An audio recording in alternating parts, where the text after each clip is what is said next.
So ಇದರಲ್ಲಿ ನಾವು marginal casting ಅನ್ನೋ ಕಾನ್ಸೆಪ್ಟ್ನ ನೋಡೋಣ. ಇದು ಬಂದು ಕಾಸ್ಟ್ ಅಕೌಂಟಿಂಗಲ್ಲಿ ಒಂದು ಕಾಮನ್ ಆ್ಯಂಡ್ ಇಂಪಾರ್ಟೆಂಟ್ ಕಾನ್ಸೆಪ್ಟ್ ಅಂತ ಹೇಳ್ಬೋದು. ನ್ಯಾಚುರಲಿ ಇದ್ರ ಒಂಥರ ವಾಸ್ಟ್ ಕಾನ್ಸೆಪ್ಟ್ ಇದು, ಬಟ್ ನಾವು ಇದರಲ್ಲಿ ಜಸ್ಟ್ ಬೇಸಿಕ್ಸ್ನ ಮಾತ್ರ ನೋಡೋಣ. ಸೊ ಕಾಲೇಜ್ ಅಥವಾ ಡಿಗ್ರಿ ಲೆವೆಲ್ಗೆ ಸಾಕಾಗೋಷ್ಟು. ಓಕೆ, ಸೊ ಫಸ್ಟ್ ಬಂದು ಮಾರ್ಜಿನಲ್ ಕಾಸ್ಟ್ ಅಂದರೆ ಏನು ಅಂತ ನೋಡೋಣ. ಸೊ ಮಾರ್ಜಿನಲ್ ಕಾಸ್ಟ್ ಬಂದು ಇನ್ಕ್ರಿಮೆಂಟಲ್ ಕಾಸ್ಟ್, ಅಂದರೆ ಒಂದು ಎಕ್ಸ್ಟ್ರಾ ಯೂನಿಟ್ನ ಪ್ರೊಡ್ಯೂಸ್ ಮಾಡೋಕ್ಕೆ ನಮಗೆ ಎಕ್ಸ್ಟ್ರಾ ಖರ್ಚಾಗುತ್ತಲ್ಲ, ಅದನ್ನು ಮಾರ್ಜಿನಲ್ ಕಾಸ್ಟ್ ಅಂತ ಹೇಳ್ತೀವಿ. ಸೊ ಫಾರ್ ಎಕ್ಸಾಂಪಲ್ 100 ಯೂನಿಟ್ಸ್ನ ಪ್ರೊಡ್ಯೂಸ್ ಮಾಡೋಕ್ಕೆ 5,000 ಆಗ್ತಿದೆ. 101 ಯೂನಿಟ್, ಒಂದು ಎಕ್ಸ್ಟ್ರಾ ಯೂನಿಟ್ನ ಪ್ರೊಡ್ಯೂಸ್ ಮಾಡೋಕ್ಕೆ 5,025 ಆದರೆ ಆ ಎಕ್ಸ್ಟ್ರಾ 25 ಆಗ್ತಿದೆಯಲ್ಲ, ಅದೇ ಮಾರ್ಜಿನಲ್ ಕಾಸ್ಟ್.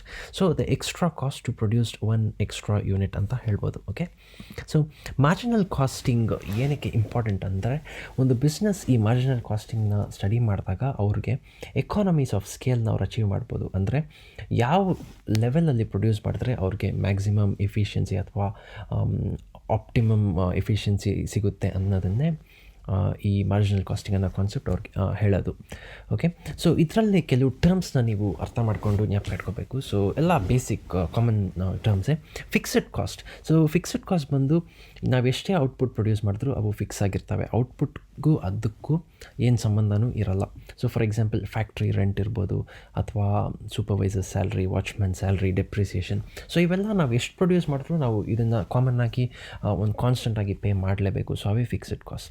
ವೇರಿಯಬಲ್ ಕಾಸ್ಟ್ ಬಂದು ವೇರಿ ಆಗುತ್ತೆ, ಅಂದರೆ ನಾವು ಎಷ್ಟು ಪ್ರೊಡ್ಯೂಸ್ ಮಾಡ್ತೀವಿ ಅಷ್ಟು ಜಾಸ್ತಿ ಆಗ್ತಾ ಇರ್ತವೆ. For example material cost. So ಜಾಸ್ತಿ ಪ್ರೊಡ್ಯೂಸ್ ಮಾಡಿದ್ರೆ ಜಾಸ್ತಿ ಮೆಟೀರಿಯಲ್ ಬೇಕಾಗುತ್ತಲ್ವ, ಸೊ ಅದೇ ವೇರಿಯಬಲ್ ಕಾಸ್ಟ್. ಓಕೆ, ಸೊ ಈಗ ಮಾರ್ಜಿನಲ್ ಕಾಸ್ಟ್ ಸ್ಟೇಟ್ಮೆಂಟ್ನ ನೋಡೋಣ. ಸೊ ಇದರಲ್ಲೇ ನಮಗೆ ಫಾರ್ಮುಲಾಸ್ ಎಲ್ಲ ಸಿಗೋದು. ಫಸ್ಟ್ ಬಂದು ನಾವು ಸೇಲ್ಸ್ನ ತೊಗೊಳ್ತೀವಿ, ಎಷ್ಟು ಸೆಲ್ ಮಾಡ್ತಾಯಿದ್ದೀವಿ ಅಂತ. ಅದರಲ್ಲಿ ನಾವು ವೇರಿಯಬಲ್ ಕಾಸ್ಟ್ನ ಡಿಡಕ್ಟ್ ಮಾಡ್ತೀವಿ. ಸೊ ಎಷ್ಟು ವೇರಿಯಬಲ್ ಕಾಸ್ಟ್ ಆಗಿದೆ ಆ ಸೇಲ್ಸ್ಗೆ ಅಂತ. ಸೊ ಅವಾಗ ನಮಗೆ ಬರೋದೇ ಕಂಟ್ರಿಬ್ಯೂಷನ್ ಮಾರ್ಜಿನ್.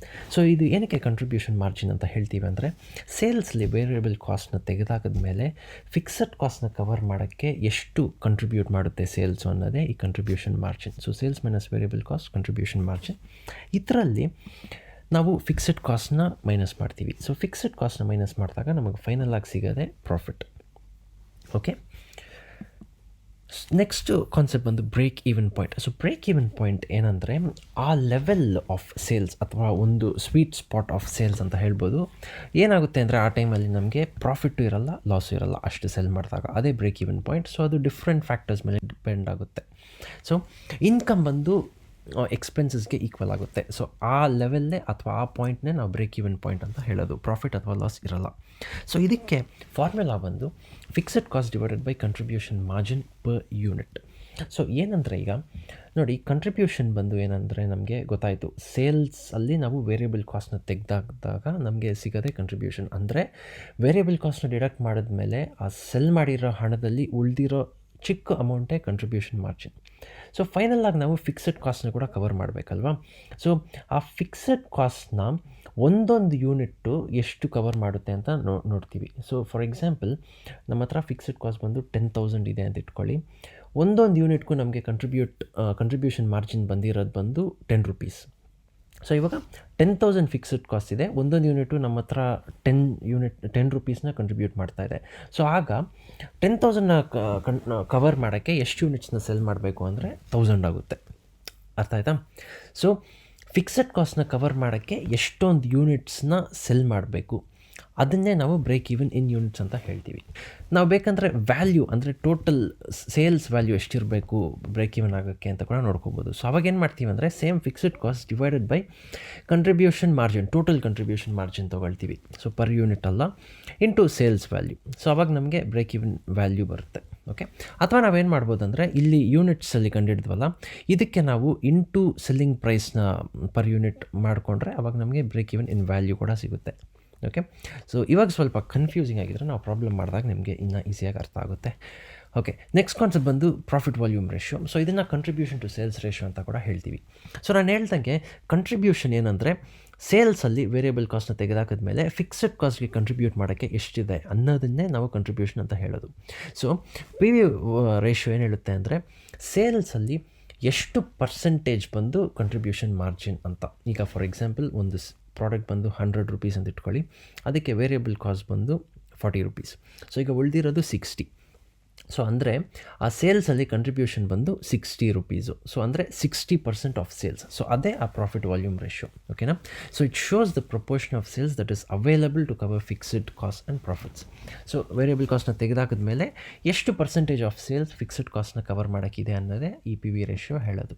ಓಕೆ, ಸೊ ಇದಕ್ಕೆ ಫಾರ್ಮುಲಾ ಬಂದು contribution margin divided by sales into 100. So common logic ಅದು. ಸೊ ಸೇಲ್ಸಲ್ಲಿ ಕಂಟ್ರಿಬ್ಯೂಷನ್ ಮಾರ್ಜಿನ್ ಎಷ್ಟು ಪರ್ಸೆಂಟೇಜ್ ಅಂತ ಕಂಡುಹಿಡಿತೀವಿ. Contribution by sales into 100. Okay, ಕೆಲವು ಸಲ ಅವ್ರು ಏನು ಮಾಡ್ತಾರೆ ಅಂದರೆ 2 ಇಯರ್ ಡೇಟಾ ಕೊಟ್ಟಿರ್ತಾರೆ. ಸೊ 1 ಇಯರಲ್ಲಿ ಪ್ರಾಫಿಟ್ ಇಷ್ಟಿತ್ತು, ನೆಕ್ಸ್ಟ್ ಇಯರಲ್ಲಿ ಪ್ರಾಫಿಟ್ ಇಷ್ಟಾಯಿತು, ಅದೇ ಥರ ಸೇಲ್ಸ್ ಇಷ್ಟಿತ್ತು, ನೆಕ್ಸ್ಟ್ ಇಯರ್ ಸೇಲ್ಸ್ ಇಷ್ಟಾಯಿತು ಅಂತ. ಸೊ ಅವಾಗ ನಾವೇನು ಮಾಡ್ತೀವಿ ಅಂದರೆ ಆ ಡಿಫ್ರೆನ್ಸ್ ತೊಗೊಳ್ತೀವಿ. 1 ಇಯರ್ಗೂ ಇನ್ನೊಂದು ಇಯರ್ಗೂ ಪ್ರಾಫಿಟ್ ಡಿಫ್ರೆನ್ಸ್ ಏನು divided by change in sales into 100. ಅವಾಗ ನಮಗೆ ಪಿ ವಿ ರೇಷಿಯೋ ಬರುತ್ತೆ. ಸೊ ಯೂಶ್ವಲಾಗಿ 2 ಇಯರ್ಸ್ ಡೇಟಾ ಕೊಟ್ಟಾಗ ಈ ಫಾರ್ಮುಲಾ ನಾವು ಯೂಸ್ ಮಾಡಬೇಕಾಗುತ್ತೆ. ಓಕೆ, ಸೊ ಈಗ ಎಕ್ಸಾಂಪಲ್ ನೋಡೋಣ. ಸೊ ಇವಾಗ ಈ ಕಾನ್ಸೆಪ್ಟ್ಸ್ ಎಲ್ಲ ಕವರ್ ಆಗುತ್ತೆ. ಸೊ ಇನ್ನು ನೋಡಿ, ಇದರಲ್ಲಿ calculate P V ratio, break even point ಅಂತ ಕೊಟ್ಟಿದ್ದಾರೆ. So sales revenue, variable cost, fixed cost. So ನಾವು ಆ ಮಾರ್ಜಿನಲ್ ಕಾಸ್ಟ್ ಸ್ಟೇಟ್ಮೆಂಟ್ನ ಪ್ರಿಪೇರ್ ಮಾಡೋಣ. ಸೊ ಫಸ್ಟ್ ಬಂದು ಏನು ತೊಗೊಳ್ತೀವಿ? ಸೇಲ್ಸ್ ಮೈನಸ್ ವೇರಿಯಬಲ್ ಕಾಸ್ಟ್ ಮಾಡ್ತೀವಿ. ಸೊ 1 lakh - 50 ಮಾಡಿದಾಗ ನಮಗೆ ಬರೋದು 50,000. ಸೊ ಅದೇ ಇವಾಗ ಕಂಟ್ರಿಬ್ಯೂಷನ್ ಮಾರ್ಜಿನ್. ಈಗ ಅವ್ರು ಕೇಳಿರೋದು P V ratio. So P V ratio ನಾನು ಹೇಳ್ದಂಗೇನು, ಸೇಲ್ಸಲ್ಲಿ ಕಂಟ್ರಿಬ್ಯೂಷನ್ ಮಾರ್ಜಿನ್ ಪರ್ಸೆಂಟೇಜ್ ಎಷ್ಟು ಅಂತ. ಸೊ ಅಂದರೆ contribution divided by sales into 100 ಅಲ್ವಾ? ಸೊ ಕಂಟ್ರಿಬ್ಯೂಷನ್ ಬಂದು 50 ಇದೆ, ಡಿವೈಡೆಡ್ ಬೈ ಸೇಲ್ಸ್ ಬಂದು 100 ಇದೆ. ಸೊ ಅವಾಗ ಮಾಡಿದಾಗ ನಮಗೆ ಬರೋದು 50%. ಸೊ ಹಂಗಂದರೆ ಪ್ರಾಫಿಟ್ ವಾಲ್ಯೂಮ್ ರೇಷಿಯೋ ಬಂದು 50%. ಸೊ ಏನು ಅರ್ಥ ಅಂದರೆ 50% ಆಫ್ ಸೇಲ್ಸ್ ಬಂದು ನಮಗೆ ಉಳಿದಿದೆ ಇದನ್ನು ಫಿಕ್ಸ್ಡ್ ಕಾಸ್ಟ್ನ ಕವರ್ ಮಾಡೋಕ್ಕೆ ಅಂತ. ಸೊ ಅದೇ ಆ ಪಿ ವಿ ರೇಷಿಯೋ. ನೆಕ್ಸ್ಟ್ ಅವ್ರು ಕೇಳಿರೋದು break even point. So break even ಪಾಯಿಂಟ್ಗೆ ಫಾರ್ಮುಲಾ ಏನು? Fixed cost divided by contribution margin per unit ಅಲ್ವಾ? ಸೊ ಫಿಕ್ಸ್ಡ್ ಕಾಸ್ಟ್ ಬಂದು 20,000 ಇದೆ. ಸೊ ಇದು ನಮಗಿವಾಗ ಪರ್ ಯೂನಿಟ್ ವ್ಯಾಲ್ಯೂ ಗೊತ್ತಿಲ್ಲ. ಸೊ ಅದಕ್ಕೆ ನಾವು ಡೈರೆಕ್ಟಾಗಿ ಟೋಟಲ್ ಕಂಟ್ರಿಬ್ಯೂಷನ್ ಮಾರ್ಜಿನ್ನೇ ತೊಗೊಂಡು ಇಂಟು ಟೋಟಲ್ ಸೇಲ್ಸ್ ವ್ಯಾಲ್ಯೂ ಮಾಡ್ತೀವಿ. ಸೊ ಆಗ ಬರೋದೇ ನಮಗೆ P E P in value. So second formula ಈ ಬಿ ಇ ಪಿಗೆ ನೋಡಿದ್ವಲ್ಲ, ಸೊ ಅದೇ ನಾವಿಲ್ಲಿ ಯೂಸ್ ಮಾಡ್ತಾ ಇರೋದು. So fixed cost divided by contribution into sales. Okay, next ಇನ್ನೊಂದು ಪ್ರಾಬ್ಲಮ್ ನೋಡೋಣ. ಸೊ ಇದರಲ್ಲಿ ನೋಡಿ ಪರ್ ಯೂನಿಟ್ ಅವ್ರು ಕೊಟ್ಟಿದ್ದಾರೆ. So same P V ratio and B E P. So ನಾನು ಹೇಳ್ದಂಗೆ ಸ್ಟೇಟ್ಮೆಂಟಲ್ಲಿ ಸ್ಟಾರ್ಟ್ ಮಾಡೋಣ. ಸೊ ಫಸ್ಟ್ ಬಂದು sales per unit, selling price per unit 1000 minus variable cost per unit 550. So ಈಗ ಕಂಟ್ರಿಬ್ಯೂಷನ್ ಮಾರ್ಜಿನ್ ಇರೋದು ಬಂದು 450 ನಮಗೆ. Okay, so P V ratio ಏನು? Contribution divided by sales into 100. So ಅಂದರೆ 450 divided by 1000 into 100. So 45%. So ಇದು ಬಂದು ನಮಗೆ profit volume ratio. So ಏನರ್ಥ ಅಂದರೆ ಸೇಲ್ಸಲ್ಲಿ 45% ಬಂದು ನಮಗೆ ಉಳಿದಿದೆ ವೇರಿಯಬಲ್ ಕಾಸ್ಟ್ನ ಕವರ್ ಮಾಡಿದ ಮೇಲೆ ಅಂತ. Okay, next B E P in units. ಯಾಕಂದರೆ ಇಲ್ಲಿ ನಮಗೆ ಯೂನಿಟ್ ಕೊಟ್ಟಿದ್ದಾರೆ. ಸೊ ಯೂನಿಟ್ ಆ್ಯಂಡ್ ವ್ಯಾಲ್ಯೂ ಎರಡೂ ಕನ್ವರ್ಟ್ ಮಾಡ್ಕೋಬೋದು ನಾವಿಲ್ಲಿ. So B E P in units ಹೇಗಂದರೆ fixed cost 30,000 divided by contribution margin per unit ಅಂದರೆ 450. ಸೊ ಈಗ ನಮಗೆ ಬರೋದು 66.67. ಸೊ ನ್ಯಾಚುರಲಿ ಆ 67 ನಾವು 67 ಅಂತ ರೌಂಡ್ ಮಾಡ್ಕೋಬೇಕು. ಯಾಕಂದರೆ 66.67 ಯೂನಿಟ್ಸ್ನ ಪ್ರೊಡ್ಯೂಸ್ ಮಾಡೋಕ್ಕಾಗಲ್ಲ ಅಲ್ವಾ? ಸೊ ಏನರ್ಥ ಅಂದರೆ ನಾವು ಇಷ್ಟು ಯೂನಿಟ್ಸ್ನ ಪ್ರೊಡ್ಯೂಸ್ ಮಾಡಿದ್ರೆ 67 ಯೂನಿಟ್ಸು, ಆವಾಗ ನಮಗೆ ಪ್ರಾಫಿಟು ಆಗಲ್ಲ, ಲಾಸು ಆಗಲ್ಲ ಅಂತ ಅರ್ಥ. ಸೊ ಇದನ್ನು ವ್ಯಾಲ್ಯೂ ಕನ್ವರ್ಟ್ ಮಾಡ್ಕೋಬೇಕಂದ್ರೆ ಈ 66 ಇದೆಯಲ್ಲ, ಅದನ್ನು ನಾವು ಇಂಟು ಸೆಲ್ಲಿಂಗ್ ಪ್ರೈಸ್ ಮಾಡ್ಕೋಬೇಕು ಅಂದರೆ 1000. ಸೊ ಅವಾಗ ನಮಗೆ break even point in value ಬರುತ್ತೆ. ಓಕೆ, ಲಾಸ್ಟ್ ಕಾನ್ಸೆಪ್ಟ್ ನೋಡೋಣ, margin of safety. So margin of safety ಬಂದು ಒಂಥರ ಸೇಫ್ಟಿ ನೆಟ್ ಅಂತ ಹೇಳ್ಬೋದು. ಈಗ ಒಂದು ಎಕ್ಸಾಂಪಲ್ ನೋಡೋಣ. ಈಗ ಒಂದು ವೇಳೆ ನೀವೇ ಏನೋ ಮಾರ್ತಿದ್ದೀರಾ ಅಂತ ಇಟ್ಕೊಳ್ಳಿ, ನಿಮ್ಮ ಮನೆ ಹತ್ರ 10 ಯೂನಿಟ್ಸ್ ನೀವು ಮಾರ್ತಿದ್ದೀರಾ ಪ್ರತಿದಿನ. ಆದರೆ ನೀವು 5 ಯೂನಿಟ್ಸ್ ಮಾರಿದಾಗ ನಿಮಗೆ ನಿಮ್ಮ ಎಕ್ಸ್ಪೆನ್ಸಸ್ ಎಲ್ಲ ಕವರ್ ಆಗ್ತಿದೆ. ಸೊ ಅಂದರೆ 5 ಯೂನಿಟ್ಸ್ ಬಂದು ನಿಮ್ಮ ಬ್ರೇಕ್ ಈವನ್ ಪಾಯಿಂಟ್. ಸೊ ನೀವು 5 ಮಾರಿದ್ರೆ ನಿಮಗೆ ಲಾಭವೂ ಇಲ್ಲ, ನಷ್ಟವೂ ಇಲ್ಲ. ಆದರೆ ನೀವು ಪ್ರತಿದಿನ 10 ಮಾರ್ತಾ ಇದ್ದೀರಾ. ಸೊ ಇವಾಗ ನಿಮ್ಗೆ ಏನಂದರೆ ಆ 5 ಇದೆಯಲ್ಲ, 5ರಿಂದ 10ವರೆಗೂ ಅದೇ ನಿಮ್ಮ ಸೇಫ್ಟಿ ನೆಟ್. ಸೊ ಅಂದರೆ ನಿಮ್ಮ 10 ನೀವು ಮಾರಿದ್ರು, ನೀವು ಇನ್ನೂ ಸ್ವಲ್ಪ ಕಡಿಮೆ ಮಾರಿದ್ರು ನಿಮಗೆ ಪರವಾಗಿಲ್ಲ. ಸೊ ಒಂದು ವೇಳೆ ನೀವು 9, 8, 7 ಮಾರಿದ್ರು ನಿಮಗೆ ಲಾಸ್ ಏನಾಗ್ತಾ ಇಲ್ಲ. ಸೊ ಅಟ್ಲೀಸ್ಟ್ ಸ್ವಲ್ಪ ಆದರೂ ಪ್ರಾಫಿಟ್ ಬರ್ತಾಯಿದೆ. ಸೊ ಅದೇ ನಿಮ್ಮ safety net, margin of safety ಅಂತ ಹೇಳ್ಬೋದು. ಸೊ ಇದೇನು ಹೇಳುತ್ತೆ ಅಂದರೆ ಒಂದು ಬಿಸ್ನೆಸ್ ಬಂದು ಅವ್ರ ಆ್ಯಕ್ಚುಯಲ್ ಅಥವಾ ಬಜೆಟೆಡ್ ಸೇಲ್ಸಿಂದ ಎಷ್ಟುವರೆಗೂ ಅವರು ಕಡಿಮೆ ಆಗ್ತಾ ಬರ್ಬೋದು ಅವ್ರಿಗೆ ಲಾಸ್ ಆಗೋಕ್ಕೆ ಮೊದಲು ಅಂತ. ಸೊ ಅವ್ರಿಗೆ ಎಷ್ಟು ಒಂಥರ ಇದಿದೆ, ಫ್ಲೆಕ್ಸಿಬಿಲಿಟಿ ಇದೆ, ಅಂದರೆ ಎಷ್ಟು ಅವ್ರು ಕಡಿಮೆ ಮಾಡ್ಕೋಬೋದು ಅಂತ. Okay, so difference between budgeted or actual sales and the break even sales. So ಎಷ್ಟು ಅವರು ಕಡಿಮೆ ಮಾಡ್ಕೋಬೋದು, ಅಡ್ಜಸ್ಟ್ ಮಾಡ್ಕೋಬೋದು ಅಂತ, ಅದೇ ಆ ಮಾರ್ಜಿನ್ ಆಫ್ ಸೇಫ್ಟಿ ಹೇಳೋದು. So for example 13,000 units budget ಮಾಡಿದ್ದಾರೆ. ಬ್ರೇಕ್ ಈವನ್ ಪಾಯಿಂಟ್ ಬಂದು 10,000 ಇದೆ ಅಂತ ಇಟ್ಕೊಳ್ಳಿ. ಸೊ ಆಗ ಆ 3,000 ಇದೆಯಲ್ಲ ಗ್ಯಾಪ್ ಡಿಫ್ರೆನ್ಸ್ ಸೆಂಟ್ರಲ್ಲಿ, ಅದೇ ಮಾರ್ಜಿನ್ ಆಫ್ ಸೇಫ್ಟಿ. ಇದನ್ನು ಹೇಗೆ ಹೇಳ್ಬೋದು ಅಂದರೆ 23% ಆಫ್ ಸೇಲ್ಸ್ ಅಂತ ಹೇಳ್ಬೋದು. ಅಂದರೆ ಈ 13,000ಅಲ್ಲಿ 23% ಬಂದು 3,000. ಸೊ ಇದರಲ್ಲಿ ಅವರು 23% ಕಾಂಪ್ರಮೈಸ್ ಆಗ್ಬೋದು. ಅವಾಗ ಅವ್ರಿಗೆ ಒಂದು ಅಷ್ಟವರೆಗೂ ಅವ್ರಿಗೆ ಸೇಫ್ಟಿ ಇದೆ ಅಂತ ಅರ್ಥ. ಓಕೆ, ಸೊ 3,000 ಡಿವೈಡೆಡ್ ಬೈ 13,000 23% ಬರೋದು. ಓಕೆ, ಇನ್ನೊಂದು ಫಾರ್ಮುಲಾ ಇದಕ್ಕೆ ಏನಂದರೆ margin of safety is equal to profit divided by profit volume ratio. Okay, so ಈ ಲಾಸ್ಟ್ ಎಕ್ಸಾಂಪಲ್ ನೋಡೋಣ. ಇವಾಗ ನೋಡಿ, ಎಲ್ಲ ಕೇಳಿದ್ದಾರೆ ಇಲ್ಲಿ. First P V ratio, B E P, margin of safety, and also ಇನ್ನೊಂದು sales for desired profit of 80,000. So ಅದೇನಂತ ಹೇಳ್ತೀನಿ. ಸೊ ಫಸ್ಟ್ ನಾವು ನ್ಯಾಚುರಲ್ ಆಗಿ ಆ ಸ್ಟೇಟ್ಮೆಂಟ್ನ ಪ್ರಿಪೇರ್ ಮಾಡೋಣ. ಸೊ ಫಸ್ಟ್ ಬಂದು ಸೆಲ್ಲಿಂಗ್ ಪ್ರೈಸ್, ಸೊ 20 ರೂಪಾಯಿ ಅಂತ ಕೊಟ್ಟಿದ್ದಾರೆ, minus variable cost 8 rupees is equal to 12. So that's the contribution margin ಅಲ್ವಾ. ಇವಾಗ ಈ ಕಂಟ್ರಿಬ್ಯೂಷನ್ ಮಾರ್ಜಿನ್ ಬಂದು ಪರ್ ಯೂನಿಟ್, ಅಂದರೆ ಒಂದು ಯೂನಿಟ್ಗೆ ನಾವು ಕ್ಯಾಲ್ಕುಲೇಟ್ ಮಾಡಿರೋದು. ಸೊ ನಾವು ಟೋಟಲಾಗಿ ಎಷ್ಟು ಕಂಟ್ರಿಬ್ಯೂಷನ್ ಮಾರ್ಜಿನ್ ಇದೆ ಅಂತ ನೋಡೋಣ. ಸೊ ಅದೇಗೆ ಮಾಡ್ತೀವಿ ಅಂದರೆ 12 ಇಂಟು 3,500. ಸೊ ಆಗ ನಮಗೆ ಟೋಟಲ್ ಕಂಟ್ರಿಬ್ಯೂಷನ್ ಮಾರ್ಜಿನ್ ಸಿಗುತ್ತೆ. ಸೊ ಅಂದರೆ 42,000. ಓಕೆನಾ. ಸೊ ಇವಾಗ ನಾವು ಫಿಕ್ಸ್ಡ್ ಕಾಸ್ಟ್ನ ಮೈನಸ್ ಮಾಡೋಣ ಇದರಲ್ಲಿ, ಅಂದರೆ 15,000. ಸೊ ಇದರಲ್ಲಿ ಇವಾಗ ಬರೋದೇ 27,000. ಸೊ ಇವಾಗ ಟೋಟಲ್ ಸ್ಟೇಟ್ಮೆಂಟ್ ಕಂಪ್ಲೀಟ್ ಆಯಿತು. ಅದೇ ಪ್ರಾಫಿಟ್ ನಮಗೆ. ಇವಾಗ ಫಸ್ಟ್ ಅವ್ರು ಕೇಳಿರೋದು ಪಿ ವಿ ರೇಷಿಯೋ, ಅದನ್ನು ನೋಡೋಣ. ಸೊ ಪಿ ವಿ ರೇಷಿಯೋ ಹೇಗೆ? Contribution divided by sales into 100 ಅಲ್ವಾ. ಸೊ ಕಂಟ್ರಿಬ್ಯೂಷನ್ ಬಂದು 12, ಸೇಲ್ಸ್ ಅಂದರೆ ಸೆಲ್ಲಿಂಗ್ ಪ್ರೈಸ್ ಬಂದು 20 ಇಂಟು 100 ಮಾಡಿದಾಗ 60% ಬರುತ್ತೆ. ಸೊ ಅದು ಬಂದು ನಮ್ಮ ಪಿ ವಿ ರೇಷಿಯೋ ಆಯಿತು. Next break even point. So ಇದನ್ನು ನಾವು ಯೂನಿಟ್ಸಲ್ಲೇ ಮಾಡ್ಕೋಬೋದು. ಸೊ ಹೇಗೆ ಮಾಡ್ತೀವಿ ಅಂದರೆ fixed cost 15,000 divided by contribution per unit ಅಂದರೆ 12. ಓಕೆ, ಸೊ ಇವಾಗ ನಮಗೆ ಬರೋದು ಯೂನಿಟ್ಸ್, ಅಂದರೆ 1,250 ಯೂನಿಟ್ಸ್ ಬಂದು ನಮ್ಮ ಬ್ರೇಕ್ ಈವನ್ ಪಾಯಿಂಟ್. ಸೊ ಅಷ್ಟು ಯೂನಿಟ್ಸ್ನ ಸೆಲ್ ಮಾಡಿದ್ರೆ ನಮಗೆ ಪ್ರಾಫಿಟ್ಟು ಆಗೋಲ್ಲ, ಲಾಸು ಆಗೋಲ್ಲ. ಸೊ ಅದನ್ನು ವ್ಯಾಲ್ಯೂವಲ್ಲಿ ಹೇಗೆ ಕನ್ವರ್ಟ್ ಮಾಡ್ಕೊತೀವಿ ಅಂದರೆ ಯೂನಿಟ್ಸ್ ಇಂಟು 20 ಅಂತ ಮಾಡ್ಕೋಬೋದು. ಸೊ ಇಲ್ಲಿ 1,250 ಯೂನಿಟ್ಸ್ ಬಂದಿದೆ. ಪ್ರತಿ ಯೂನಿಟು 20 ರೂಪಾಯಿಗೆ ಸೆಲ್ ಮಾಡಿದ್ರೆ 25,000 ಬರುತ್ತೆ. ಸೊ ಇಷ್ಟು ಸೇಲ್ಸ್ ರೆವೆನ್ಯೂ ಇದ್ದರೆ ನಮಗೆ ಪ್ರಾಫಿಟು ಇಲ್ಲ, ಲಾಸು ಇಲ್ಲ ಅಂತ ಅರ್ಥ ಆಯಿತಾ.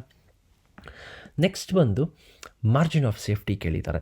So margin of safety formula ನೋಡಿದ್ವಲ್ಲ, profit divided by P V ratio. So profit ಬಂದು ನಮ್ಗೆ ಇಲ್ಲಿ ಬಂದಿದೆ 27,000 ಅಂತ, ಪಿ ವಿ ರೇಷಿಯೋ 60% ಇದೆ. ಸೊ ಇದೇ ಮಾರ್ಜಿನ್ ಆಫ್ ಸೇಫ್ಟಿ.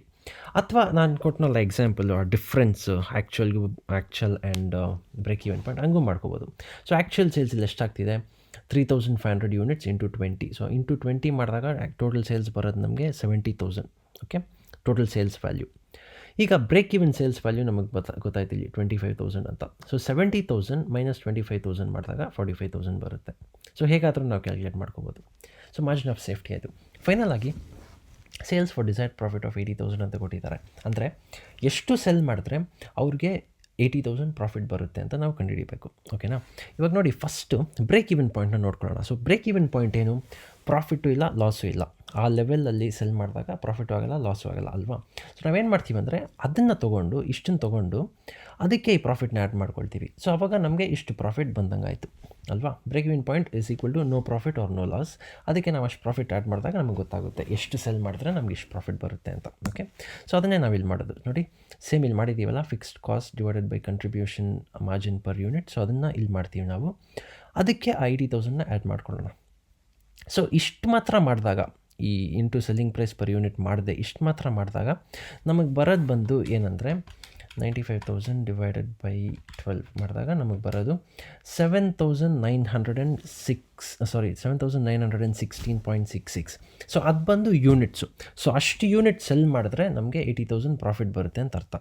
ಸೊ ಅಷ್ಟು ಯೂನಿಟ್ಸು, ಒಂದೊಂದು ಯೂನಿಟು 20 ರೂಪಾಯಿಗೆ ಸೆಲ್ ಮಾಡ್ತಾ ಇದ್ದೀವಲ್ಲ. ಸೊ ಇಂಟು 20 ಮಾಡಿದಾಗ ನಮಗೆ ಟೋಟಲ್ ವ್ಯಾಲ್ಯೂ ಬರುತ್ತೆ. ಸೊ ಇಷ್ಟು ವ್ಯಾಲ್ಯೂವಲ್ಲಿ ನಾವು ಇಷ್ಟು 1,58,333 ಸೆಲ್ ಮಾಡಿದ್ರೆ ನಮಗೆ ವೇರಿಯಬಲ್ ಕಾಸ್ಟ್, ಫಿಕ್ಸ್ಡ್ ಕಾಸ್ಟ್ ಎಲ್ಲ ತೆಗೆದಾಕಿದ್ಮೇಲೆ 80,000 ಪ್ರಾಫಿಟ್ ಬರುತ್ತೆ. ಸೊ ಅದೇ sales for desired profit of 80,000.